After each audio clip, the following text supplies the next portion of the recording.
Els diners travessen les nostres vides, els fem servir cada dia, a tot arreu. Això vol dir que són neutrals? Totes les finances són iguals?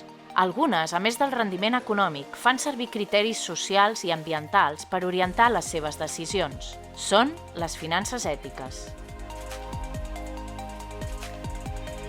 Però com les podem reconèixer? Principi d'exclusió. Aquestes entitats no financen projectes que vulnerin els drets humans, socials i ambientals. Així saps que els teus estalvis no es faran servir per fabricar armament o destruir el planeta.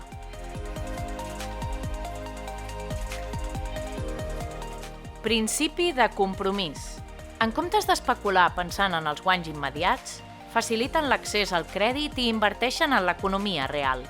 D'aquesta manera fan possible projectes transformadors que milloren la vida de les persones. Principi de transparència. Les finances ètiques no tenen res a amagar. La informació sobre com i on es fan servir els diners i quins sectors es financen és pública i accessible per a tota la ciutadania. Principi de participació. Les decisions importants es prenen col·lectivament.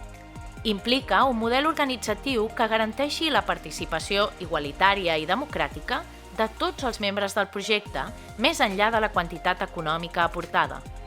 Principi de coherència. Aquests principis també es veuen reflectits en el seu dia a dia. El seu funcionament i manera de relacionar-se amb qui contracta els seus serveis, qui hi treballa o altres entitats es basen en els valors de la cooperació i el respecte. Creus que la teva entitat financera compleix aquests principis? Vols esbrinar-ho?